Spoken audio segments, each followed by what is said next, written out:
Hello everyone and welcome back to our YouTube channel Savvy Forensics।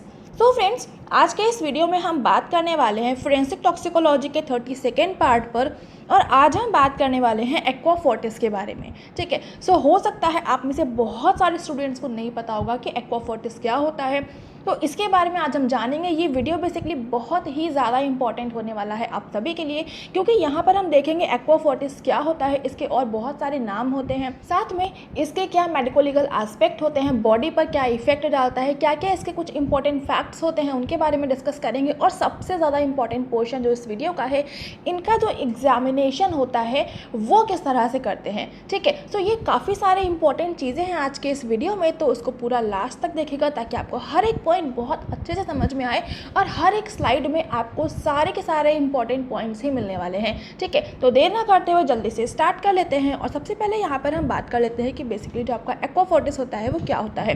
जो aqua Fortis होता है वो हमारा नाइट्रिक एसिड का ही दूसरा नाम होता है। ठीक है, नाइट्रिक एसिड जो होता है उसी का दूसरा नाम होता है एक्वा फोर्टिस। और जो एक्वा फोर्टिस है ये एक तरह का आपका लैटिन टर्म है जिसका मतलब है स्ट्रॉन्ग वाटर। ठीक है, तो ये जो आपका एक्वा फोर्टिस टर्म है ये बहुत ही ज़्यादा इंपॉर्टेंट हो जाता है आपके नेट के एग्जाम पॉइंट ऑफ व्यू से कि एक्वा फोर्टिस क्या है, एक्वा फोर्टिस कौन से टर्म से डिराइव किया गया है, तो आपका ये लैटिन टर्म आ जाएगा। और इसके अलावा इसका मीनिंग क्या होता है, तो ये सारी चीज़ें आपको पता होनी चाहिए। इसके अलावा जो आपका नाइट्रिक एसिड होता है उसको हम यहाँ पर स्पिरिट ऑफ नाइटर, ईओ4, hydrogen nitrate, acidum nitricum, azotic acid, engravers acid, तो ये सारे इसके नाइट्रिक एसिड के कुछ अदर नेम्स होते हैं। और एक्वा फोर्टिस भी एक तरह का अदर नेम ही है नाइट्रिक एसिड का। ठीक है, तो जितने भी यहाँ पर नाम हैं इसको और क्या क्या कहते हैं, ये सारे के सारे नाम आपके नेट के एग्जाम पॉइंट ऑफ व्यू से बहुत ज़्यादा इंपॉर्टेंट है, तो इनको समझते हुए चलिएगा।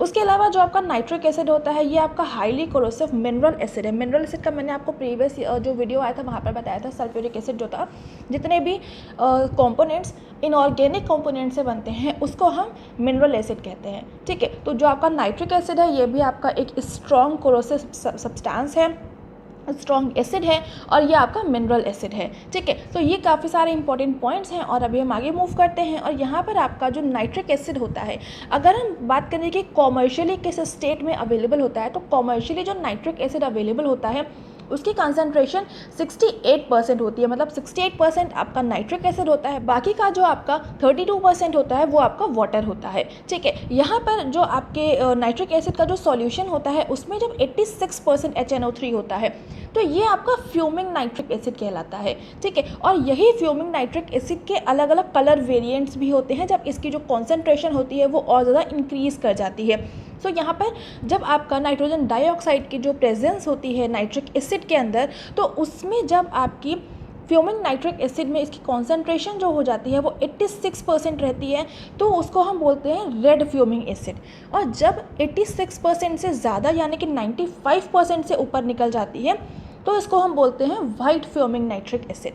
ठीक है, तो ये दोनों चीज़ें बहुत इंपॉर्टेंट हैं कि रेड फ्यूमिंग नाइट्रिक एसिड क्या होती है और वाइट फ्यूमिंग नाइट्रिक एसिड क्या होता है। तो ये आपके जो नाम होते हैं बेसिकली इसकी जो कॉन्सेंट्रेशन होती है नाइट्रिक एसिड की आपके सॉल्यूशन के अंदर उसी पर डिपेंड करती है। ठीक है, तो ये सॉल्यूशन आपको पता होना चाहिए कि वाइट फ्यूमिंग नाइट्रिक एसिड में 95% होता है और जो आपका रेड होता है रेड फ्यूमिंग नाइट्रिक एसिड में आपका 86% होती है नाइट्रिक एसिड। ठीक है, सो ये हो गया। एंड अभी हम आगे मूव करते हैं। और आपका जो नाइट्रिक एसिड होता है ये एक तरह से प्राइमरी रिएजेंट होता है नाइट्रेशन के पर्पस से। जो आपके नाइट्रेशन किए जाते हैं नाइट्रो ग्रुप का, तो उसके लिए जो आपका नाइट्रिक एसिड होता है ये आपका प्राइमरी रिएजेंट होता है और ये एक तरह का ऑर्गेनिक मॉलिक्यूल होता है। ठीक है, जो आपका नाइट्रो ग्रुप होता है ये एक तरह का आपका ऑर्गेनिक मॉलिक्यूल होता है। और जब इसका जो रिजल्टिंग नाइट्रो कंपाउंड्स जो होते हैं, जो अलग अलग तरह के नाइट्रोजन के कंपाउंड्स होते हैं जिनको नाइट्रो कंपाउंड्स कहते हैं, वो बेसिकली आपका शॉक या फिर थर्मल सेंसिटिव एक्सप्लोसिव्स के लिए यूज़ करे जाते हैं। और यहाँ पर कुछ आपके स्टेबल कंडीशंस होती हैं जिनमें आपका जो नाइट्रो कंपाउंड्स होते हैं इनको यूज़ करते हैं, जैसे कि जो आपके एम्यूनिशंस होते हैं और जो डिमोलिशंस होते हैं। एम्यूनिशंस मतलब कि जो बैलिस्टिक्स में जो आपका फायर आर्म यूज़ होता है, तो फायर आर्म में जो आपकी कार्ट्रिज का यूज़ करा जाता है, तो वो जो कार्ट्रिज होती है उसी को एक तरह से हम एम्यूनिशन कहते हैं। बेसिकली जो आपके गोला बारूद होते हैं तो वो आपका एम्यूनिशन कहलाता है। और डिमोलिशन बेसिकली वो ऐसे सब्सटेंस जो डिस्ट्रक्शन करने के लिए यूज़ करे जाते हैं। तो उन सब सभी में आपका ये नाइट्रो कंपाउंड्स को यूज़ करा जाता है शॉक और थर्मली सेंसिटिव एक्सप्लोसिव्स बनाने के लिए, ठीक है। उसके अलावा इनका जो यूज़ होता है बहुत ज़्यादा स्टेबल कुछ कंडीशंस में यूज़ करा जाता है, जैसे कि जो पिगमेंट्स होती हैं इंक में, जो इंक बनाने में जो कुछ पिगमेंट्स या फिर जो डाइज़ यूज़ करी जाती हैं, इन पिगमेंट और डाई को बनाने के लिए भी कुछ नाइट्रो कंपाउंड्स का यूज़ यहाँ पर किया जाता है, ठीक है। तो ये चीज़ें काफ़ी इंपॉर्टेंट हो जाती हैं, तो इनको समझ में अच्छे से याद कर लीजिएगा। और अभी हम आगे मूव करते हैं और नेक्स्ट है यहाँ पर जो आपका नाइट्रिक एसिड है, ये आपका स्ट्रॉन्ग ऑक्सीडाइजिंग एजेंट है। ये आपका स्ट्रॉन्ग ऑक्सीडाइजिंग एजेंट होता है। ऑक्सीडाइजिंग एजेंट का मतलब होता है जो भी आपके केमिकल जिस भी सरफेस के कांटेक्ट में आएगा उसका ऑक्सीडेशन कर देता है। और ये जो ऑक्सीडेशन करता है ये लगभग सारे ही तरह के मेटल्स को डिसॉल्व कर सकता है एक्सेप्ट गोल्ड एंड प्लैटिनम। मतलब ये गोल्ड और प्लैटिनम का ऑक्सीडेशन नहीं कर सकता है, बाकी जितने भी मेटल्स होते हैं उन सभी का ऑक्सीडेशन कर सकता है। उन सभी के सभी मेटल्स को ये डिसॉल्व करने की कैपेबिलिटी रखता है आपका नाइट्रिक एसिड। इसके अलावा ये जो होता है आपका नाइट्रिक एसिड, ये डिस्ट्रॉय कर सकता है ऑर्गेनिक मैटर्स को। और जब ये आपका नाइट्रिक एसिड किसी भी ऑर्गेनिक मैटर के कांटेक्ट में आता है तो उसकी वजह से ये आपका ज़ैंथोप्रोटिक एसिड को फॉर्म करता है। ये जो ज़ैंथोप्रोटिक एसिड होता है ये बहुत डीप येलो कलर का विजुअलाइज होता है आपका।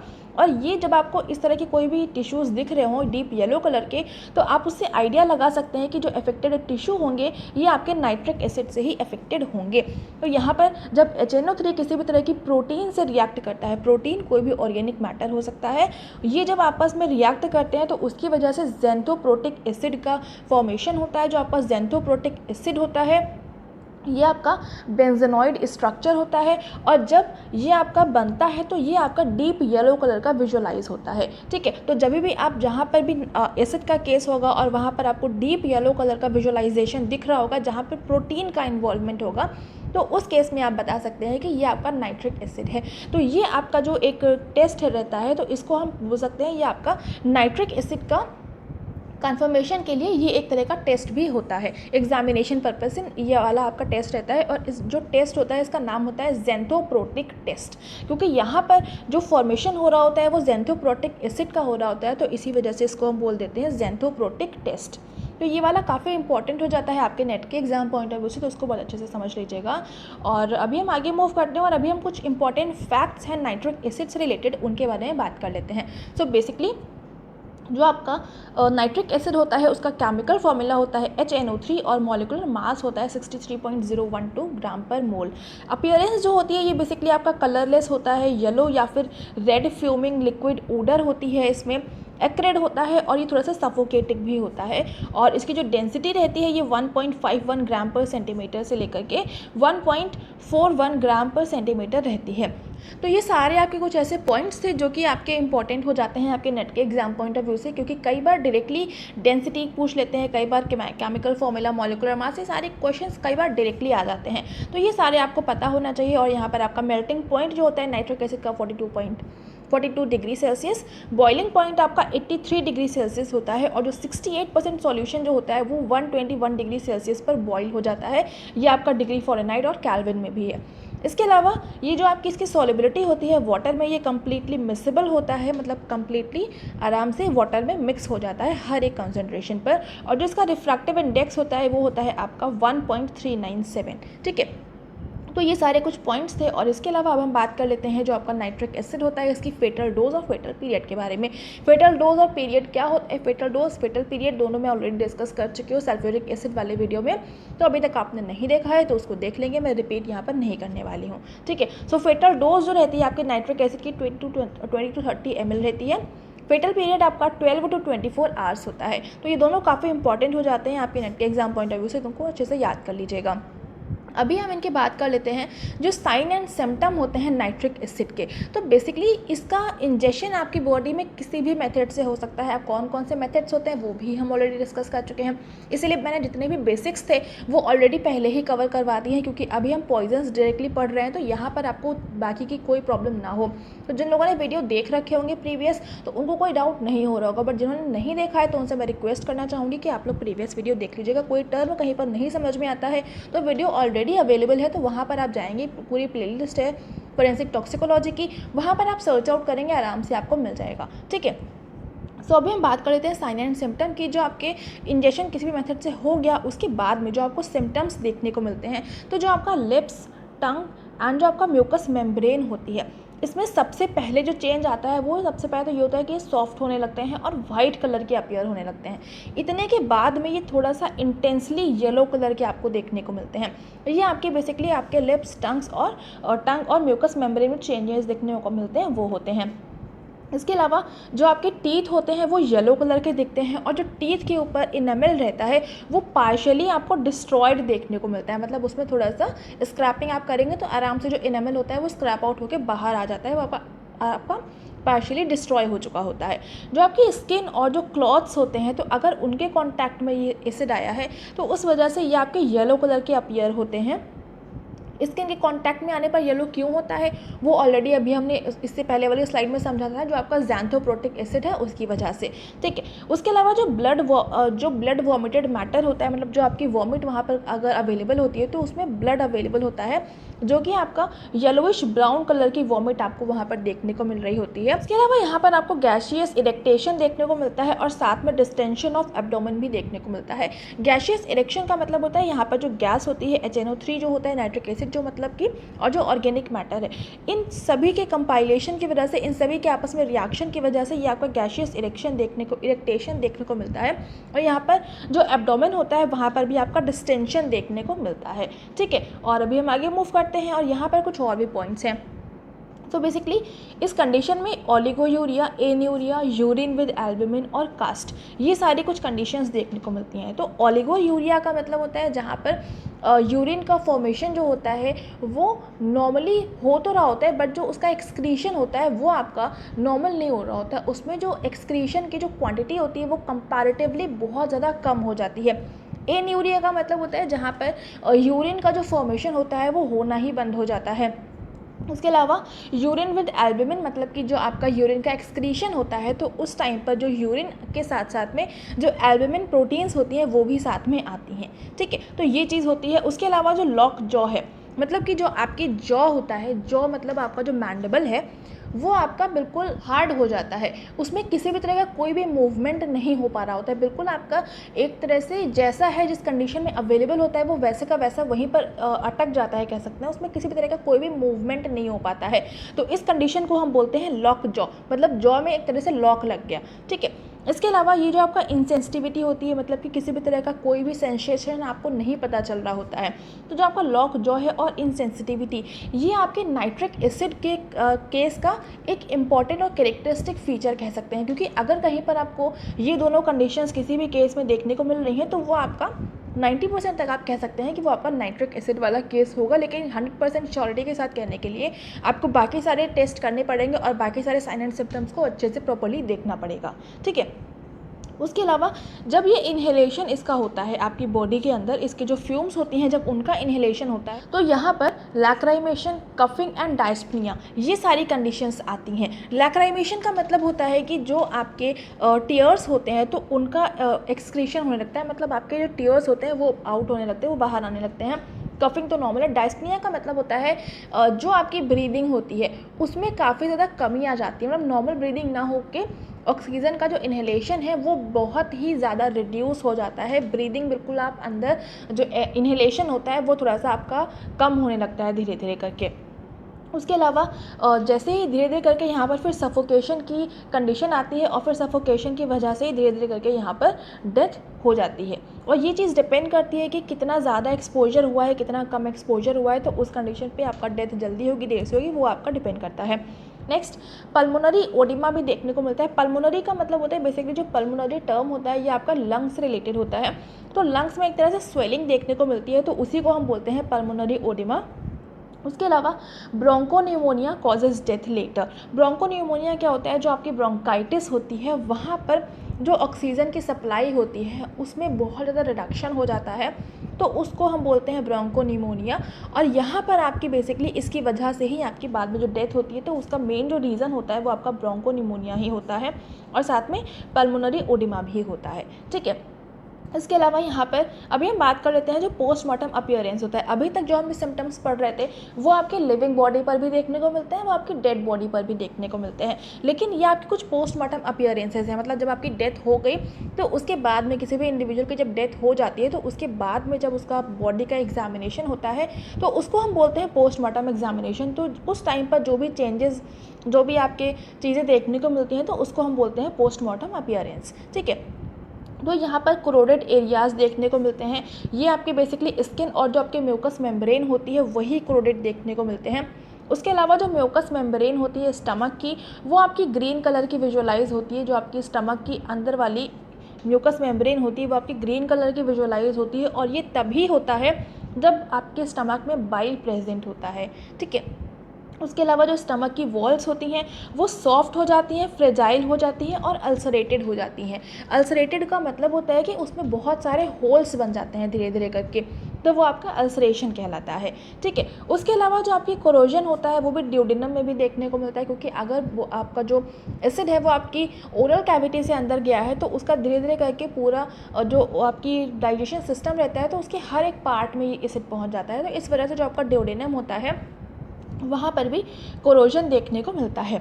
जब अगर इन्हेलेशन के थ्रू आपकी बॉडी में एंटर करता है नाइट्रिक एसिड, तो उस कंडीशन में जो आपका लैरिंग्स होता है, ट्रैकिया और ब्रोंकियल ट्यूब होता है, ये सारे आपके रेस्पिरेटरी सिस्टम के पार्ट होते हैं जो कि आपके लंग्स से अटैच होते हैं। मतलब लंग्स से आपका नोज तक के बीच में जो आपकी ट्रैवल करती है पूरी एक ट्यूब जो रहती है, वही आपके अलग अलग पार्ट्स होते हैं। उसमें लैरिंग्स, ट्रैकिया और ब्रोंकियल ट्यूब ये उसी के अलग अलग से पार्ट होते हैं। तो इन सारी जगह में कंजेशन देखने को मिलता है अगर नाइट्रिक एसिड आपकी बॉडी में इन्हेलेशन की वजह से इंटर किया है। उसके अलावा जो लंग्स होते हैं वो इडोमेटस हो जाते हैं, मतलब उसमें स्वेलिंग हो जाती है, और जो ब्लड होता है उसमें एफ्यूजन देखने को मिलता है। नेक्स्ट, जो इन्फ्लेमेटरी चेंजेस होते हैं वो आपके बेसिकली जो आपकी हार्ट की राइट ऑरिकल होता है उसकी लाइनिंग जो मेम्ब्रेन होती है वहाँ पर आपको इन्फ्लेमेटरी चेंजेस देखने को मिलते हैं। मतलब जो आपका हार्ट है, हार्ट का जो राइट ऑरिकल होता है, राइट ऑरिकल आई होप आपको पता होगा, अगर आपने सर्कुलेटरी सिस्टम पढ़ा होगा तो उसमें आता है आपका राइट ऑरिकल, हार्ट का राइट ऑरिकल। उसकी जो लाइनिंग मेम्ब्रेन होती है, इसको हम कह सकते हैं इसकी जो इनर मेम्ब्रेन होती है, वहाँ पर भी आपका इन्फ्लेमेटरी चेंजेस देखने को मिलते हैं। ठीक है, इन्फ्लेमेटरी चेंजेस वही है कि आपका जब एसिड जो है उसके कांटेक्ट में आएगा तो उसको भी थोड़ा थोड़ा कोरोजन वाली कंडीशन कॉज करेगा और बाकी इन्फ्लेमेशन होता है। ठीक है, तो ये आपके कुछ बेसिक से इंपॉर्टेंट से पॉइंट्स थे आपके पोस्टमार्टम अपीयरेंस को लेकर के। अभी हम बात कर लेते हैं कि अगर आपको नाइट्रिक एसिड का कोई केस मिलता है तो उसके एग्जामिनेशन करने के लिए कौन कौन से टेस्ट को परफॉर्म किया जाता है। तो यहाँ पर सबसे पहले और जो कॉमन यूज़ में आने वाला टेस्ट है वो आपका है ब्राउन रिंग टेस्ट। तो ये जो जितने भी सारे टेस्ट होते हैं ये आपने हो सकता है कभी ना कभी जो आपके 10th 12th में केमिस्ट्री में किया होगा, केमिस्ट्री में सारे टेस्ट आपको वहाँ पर पढ़ाए जाते हैं। ठीक है, सो ब्राउन रिंग टेस्ट इसका मोस्ट कॉमन यूज़ करे जाने वाला टेस्ट होता है। इसमें क्या करा जाता है, जो आपका आयरन सल्फेट होता है उसके सॉल्यूशन में नाइट्रेट को ऐड ऑन किया जाता है। उसके बाद में उसमें धीरे धीरे जो आपकी टेस्ट ट्यूब होती है उसकी जो वॉल रहती है उस वॉल के कांटेक्ट में धीरे धीरे करके सल्फ्यूरिक एसिड को डाला जाता है आपकी टेस्ट ट्यूब के अंदर, जहाँ पर आपका फेरस सल्फेट और नाइट्रेट आयन अवेलेबल है। जब ये आप ऐसा करते हैं तो जब दोनों लेयर जो रहती हैं सल्फ्यूरिक एसिड और बाकी का जो आपका कंपोनेंट है उन दोनों लेयर्स के बीच में एक ब्राउन कलर का रिंग बनने लगता है। तो इस ब्राउन रिंग जब आपको दिखने लगता है तो ये रिंग ही दिखाता है कि यहाँ पर नाइट्रिक एसिड या फिर नाइट्रेट आयंस इस केमिकल में, इस चीज़ में अवेलेबल हैं। तो इस तरह से आपका ब्राउन रिंग टेस्ट होता है। नेक्स्ट है आपका डेवाडास टेस्ट। ठीक है, तो डेवाडास टेस्ट में क्या होता है, इसमें एक डेवाडा एलॉय होता है, इसका यूज़ करा जाता है। डेवाडा एलॉय में आपका कॉपर, एल्यूमिनियम और जिंक की क्वांटिटी अवेलेबल होती है। इन तीनों का जब मिक्सचर बनता है तो उसको हम बोलते हैं डेवाडास एलॉय। ठीक है, तो ये काफ़ी इंपॉर्टेंट हो जाता है कि डेवाडास एलॉय क्या होता है, तो ये आपको पता होना चाहिए कि ये आपका कॉपर, एल्यूमिनियम और जिंक का मिक्सचर होता है। एक आपको मैं होमवर्क देना चाहूँगी कि इसमें आपको ये गूगल करके सर्च करना है कि डेवाडा एलॉय में जो कॉपर, एल्यूमिनियम और जिंक होता है इनकी कितनी परसेंटेज अवेलेबल होती है। और जब आप लोग गूगल करके सर्च कर लेंगे तो आप लोग मुझे इसी वीडियो के कमेंट सेक्शन में बताएंगे कि इसका क्या करेक्ट आंसर है। ठीक है, इसके अलावा जो आपका डेवाडा एलॉय होता है ये एक तरह का आपका रिड्यूसिंग एजेंट होता है। जब ये नाइट्रेट के साथ में रिएक्ट करता है इन presence of hydrogen sodium hydroxide solution, मतलब कि जब आपका डेवाडा जो एलॉय है उसमें आपको नाइट्रेट को मिक्स करना है और उसको आपको सोडियम हाइड्रोक्साइड सॉल्यूशन के अंदर आपको इसको डालना है। तो इससे क्या रहता है, जो अमोनिया होती है वो रिलीज़ होती है। तो जो अमोनिया जब रिलीज़ होती है उससे आपको पता चल सकता है कि ये आपका नाइट्रिक एसिड यहाँ पर अवेलेबल था। अब अमोनिया रिलीज़ हो रही है, गैसियस फॉर्म में है, तो वो आपको पता कैसे चलेगा। तो उसके लिए इसका अमोनिया का ओडर टेस्ट होता है। अमोनिया में जो स्मेल आती है उससे आप आइडिया लगा सकते हैं। उसके अलावा इसके साथ में जो लिटमस पेपर होता है तो उससे आपको पता चल सकता है कि ये आपका अमोनिया रिलीज़ हो रही है। ठीक है, तो ये 2 टेस्ट हो गए और अभी कुछ और भी हैं। यहाँ पर पहला है, इसका थर्ड है आपका डाइफिनाइल टेस्ट। डाइफिनाइल टेस्ट में क्या होता है, जो डाइफिनाइल एमीन का सॉल्यूशन होता है इसमें आपको ऐड करना होता है अमोनियम क्लोराइड को in presence of sulphuric acid. मतलब कि diphenylamine plus ammonium chloride plus H2SO4, और जब आप इसको ऐड ऑन करते हैं तो अगर वहाँ पर नाइट्रेट आयन अवेलेबल है उस जो भी केमिकल है उसमें, तो उस कंडीशन में ये ऑक्सीडाइज हो जाता है डाइफिनाइल एमीन और ब्लू कलर का कलर आपको शो करता है। तो अगर आपको वहाँ पर ब्लू कलरेशन दिख रहा है तो वो इंडिकेट करता है कि यहाँ पर नाइट्रेट आयन अवेलेबल है। इसके अलावा अगला है आपका copper turnings test. Copper turnings test में क्या होता है, जो आपके कॉपर के फ्लेक्स होते हैं, कॉपर वायर कह सकते हैं, उसके जो छोटे छोटे से फ्लेक्स होते हैं, उसमें क्या करना होता है, उसको आपको कंसनट्रेटेड H2SO4 के साथ में रखना होता है। उसके साथ में जो भी आपका नाइट्रिक एसिड या फिर जो भी आपके पास सैंपल है उस सैंपल को आपको रखना होता है, और वहाँ पर अगर आपको ब्राउन कलर के बबल्स देखने को मिलते हैं और साथ में पंजेंट गैस रिलीज़ हो रही होती है जो कि थोड़ी सी मॉइस्ट ब्लू कलर की दिखती है, जब उसके साथ में आपके लिटमस पेपर को कांटेक्ट में लाते हैं तो वो आपका रेड कलर में चेंज हो जाता है। मतलब कि जो आपका मॉइस्ट ब्लू कलर का लिटमस पेपर होता है वो रेड कलर में चेंज हो जाए पंजेंट गैस जो निकल रही है उसकी वजह से, और ब्राउन कलर के जो बबल्स होते हैं वो रिलीज़ हो रहे होते हैं। तो उस कंडीशन में ये इंडिकेट करता है कि यहाँ पर आपका नाइट्रिक एसिड अवेलेबल है। इसके लिए करना क्या है, आपको जो भी आपके पास क्वेश्चन सैंपल है उसके साथ में आपको कॉन्सेंट्रेटेड H2SO4 और साथ में जो कॉपर के फ्लेक्स होते हैं इनको सबको आपस में मिक्स करना होता है, और देन अगर इसको थोड़ा सा हीट करना होता है, और हीट करने के बाद में आपको ये जो बबल्स होते हैं वो ब्राउन कलर के नज़र आते हैं, तो वो इंडिकेट करता है कि यहाँ पर आपका नाइट्रिक एसिड अवेलेबल था। ठीक है, लास्ट है आपका ज़ैंथोप्रोटिक एसिड टेस्ट। ये किस तरह से होता है ये ऑलरेडी हम पहले ही डिस्कस कर चुके हैं, तो उसको हम रिपीट नहीं करेंगे। ठीक है, तो बेसिकली ये 5 तरह के टेस्ट होते हैं जिसके बेसिस पर आप एग्जामिन कर सकते हैं नाइट्रिक एसिड की प्रेजेंस को। ठीक है, तो यहाँ पर आपकी एग्जामिनेशन भी कंप्लीट हो गया, और अभी हम बात कर लेते हैं मेडिको लीगल सिग्निफिकेंस की।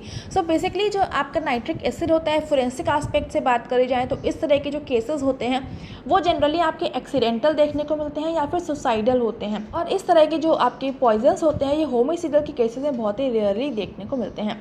जो आपका एक्सीडेंटल होता है वो जनरली आपका होता है वर्कर्स जो कि आपके ग्लास ब्लोइंग में काम कर रहे होते हैं, इंग्रेविंग एंड इलेक्ट्रोप्लेटिंग या फिर ब्लास्टिंग ऑपरेशंस में काम करते हैं, farming, silage, fertilisers, welding, fire fighting and industry chemistry professions, इन सारी जगह जब वो लोग काम कर रहे होते हैं तो वहाँ पर जब आपका नाइट्रोजन ऑक्साइड या फिर नाइट्रिक एसिड का एक्सपोजर की वजह से ये आपके एक्सीडेंटल वाले केसेस देखने को मिलते हैं। ठीक है, इसके अलावा ये आपका अबॉर्टिफेशन की कंडीशन में भी देखने को मिलता है। अबॉर्टिफेशन का मतलब होता है जो एबॉर्शन होता है, जो प्रेग्नेंट लेडीज़ होती हैं तो उनके बेबी को अबॉर्ट करवाने के लिए एबॉर्टिफेशन के पर्पज़ से आपका नाइट्रिक एसिड को यूज़ करा जाता है, और बाकी विट्रियोलॉजी के पर्पज़ से भी यूज़ होता है। विट्रियोलॉजी क्या होता है वो ऑलरेडी हम पूरा डिटेल में डिस्कस कर चुके हैं, उसके क्या लॉज हैं, क्या सेक्शंस हैं, वो सब कुछ हमने पूरा डिटेल में समझा था। तो इसके लिए आप लोग प्रीवियस वीडियो देख लीजिएगा, सेपरेट वीडियो है इसका, तो आपको समझ में आ जाएगा। ठीक है, तो यहाँ पर आपका नाइट्रिक एसिड का जितने भी इंपॉर्टेंट पॉइंट्स हो सकते थे पूरा एग्जामिनेशन से लेकर के साइन सिम्टम सब कुछ हमने पूरा डिटेल में अच्छे से समझ लिया है। आई होप आपको समझ में आया होगा, बट कोई डाउट रह जाता है तो आप कमेंट सेक्शन में लिख सकते हैं, उसका रिप्लाई आपको डेफिनेटली मिल जाएगा। इसके अलावा हमारे टेलीग्राम चैनल एंड ब्लॉगर पर ज़रूर से विजिट करिएगा। ब्लॉगर पर मैंने अभी जून 2020 का पूरा क्वेश्चन पेपर अपलोड कर चुका है, 2 पार्ट में है, उनको ज़रूर से चेक कर लीजिएगा, आपके नेट के एग्जाम में आपको वो डेफिनेटली हेल्प करेगा। ठीक है, एंड अगर आपको ये वीडियो पसंद आ रहा है तो इसको लाइक ज़रूर से कर देंगे, अपने फ्रेंड्स के साथ में शेयर कर दीजिएगा ताकि उन तक भी क्वालिटी कॉन्टेंट पहुँच जाए। चैनल पर नए हैं तो चैनल को सब्सक्राइब ज़रूर से कर लेंगे, बेल आइकन प्रेस कर लेंगे for daily updates, and thank you so much for joining me here.